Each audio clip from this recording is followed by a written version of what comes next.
Há poucos dias, o Eduardo Paes teve seus bens bloqueados pela Justiça por conta de uma ação movida pelo Ministério Público a respeito do direcionamento da licitação do sistema de ônibus no Rio de Janeiro. No lugar de se explicar para a Justiça, o ex-prefeito resolveu atacar o nosso mandato, porque a gente teria produzido um relatório sob encomenda para prejudicá-lo. Eu quero te contar que, sob encomenda, foram as sucessivas decisões dele neste processo. Sob encomenda da máfia dos transportes, dos grandes empresários de ônibus. Eu quero te explicar com isso por que o sistema de ônibus no Rio de Janeiro é tão caro, ineficiente, ruim, e por que a história que ele está contando, que o ex-prefeito está contando, é mais uma desculpa esfarrapada. Mas para isso eu preciso voltar um pouquinho no tempo. O sistema de ônibus no Rio de Janeiro é controlado há muitos anos pelo mesmo grupo. E esse grupo controla também tudo aquilo que tem relação com o sistema de ônibus. Concessionárias que vendem os veículos, postos de gasolina, empresas de propaganda dos próprios ônibus, até bancos, sistema financeiro para financiar a compra de veículos, esse grupo controla.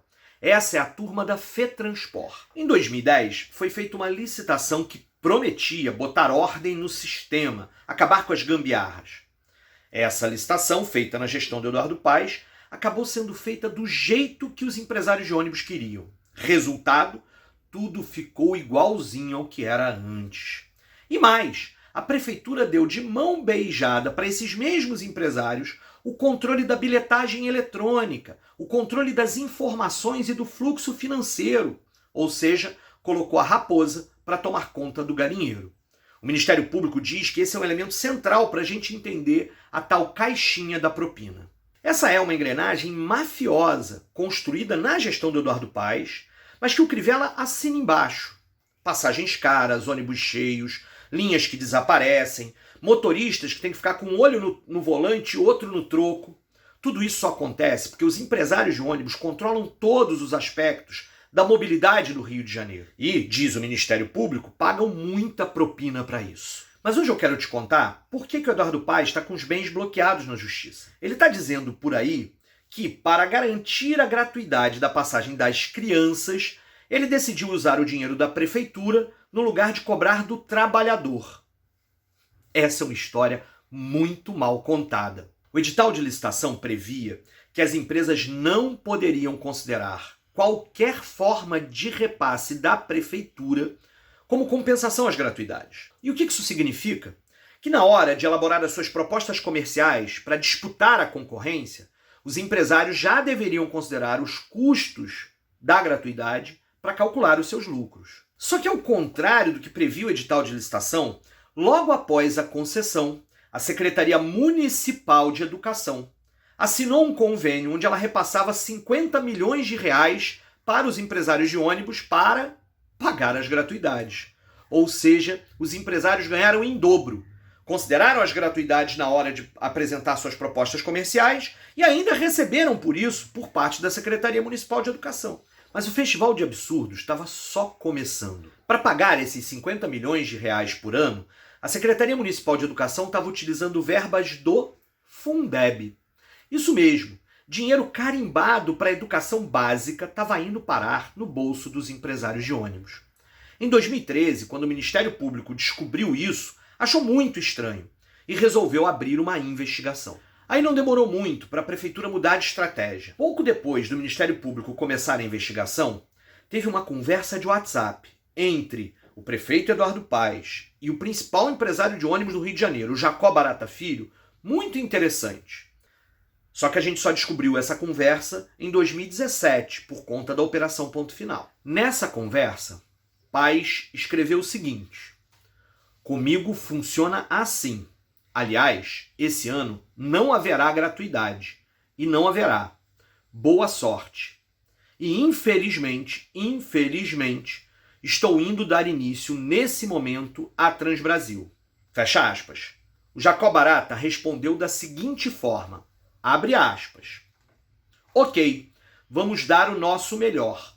Boa viagem e falamos no seu retorno." Fecha aspas. Nessa troca de mensagens, fica evidente que havia uma pressão por parte dos empresários de ônibus para que a prefeitura repassasse alguma coisa como forma de compensação pelas gratuidades, já que o convênio com a Secretaria Municipal de Educação não poderia continuar. Não foi coincidência, portanto, que logo depois de inaugurar as obras da Transbrasil, o Eduardo Paes autorizou um aumento abusivo de passagem.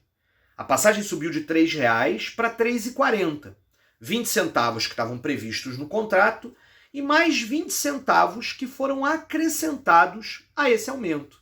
Desses 20 centavos a mais, 13 eram por conta do pagamento de gratuidades. Portanto, ao contrário do que Paes anda dizendo por aí, ele repassou essa conta para os trabalhadores. E ainda argumentou na época que estava fazendo isso para não tirar dinheiro da educação. Dinheiro, aliás, que nunca deveria ter saído nem da educação, nem do bolso do trabalhador para ir para a conta dos empresários. Só que esse reajuste, além de abusivo, era também ilegal.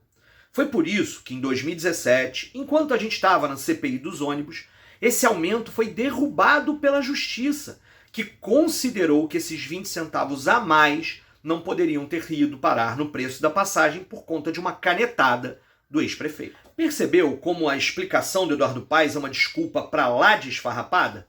Contrariamente ao que dizia o edital, ele repassou dinheiro da educação para custear gratuidades. E depois, quando o Ministério Público disse que ele não podia fazer isso, ele passou essa conta para os trabalhadores através de um reajuste abusivo. Esse é só um exemplo que está vindo à tona agora. Mas durante a CPI, Comissão Parlamentar de Inquérito, que o nosso mandato participou, nós descobrimos vários casos, várias situações como essa. Era contrato de garagem superfaturada, receita das empresas de ônibus que eles escondiam e continuam escondendo, desmonte da Secretaria de Transportes para ela perder capacidade de fiscalização, linhas de ônibus sumindo uma atrás da outra e por aí vai. Tá tudo lá no nosso relatório, foi fruto de uma grande investigação. Mas tem saída para isso. Durante a CPI, a gente apresentou 21 recomendações para a Prefeitura para melhorar o sistema de ônibus no Rio de Janeiro. É urgente que a auditoria independente seja finalizada no sistema de ônibus do Rio de Janeiro. As empresas precisam entregar os balanços auditados. A gente precisa saber quanto custa para operar o sistema de ônibus e qual é o preço da passagem justa para o trabalhador. E se as empresas, como as empresas, continuam se negando a fornecer essas informações, é preciso romper este contrato. É preciso declarar esse contrato caduco e refazer todo o sistema, inclusive com o controle das informações por parte do poder público. Assim será possível uma passagem mais barata, mais justa. Nós podemos ter BRT funcionando com qualidade. Podemos ter ônibus rodando 24 horas por dia. Sim, isso é possível e é preciso porque é um direito do trabalhador. É para continuar esse trabalho e continuar defendendo essas mudanças que a gente quer renovar o nosso mandato. Se você também acha que o Rio não pode ficar na mão dos baratas, se você acha que transporte é direito e pode ter muito mais qualidade, vote 50123. O futuro tem que ser agora. Tô com o Tarcísio 50123.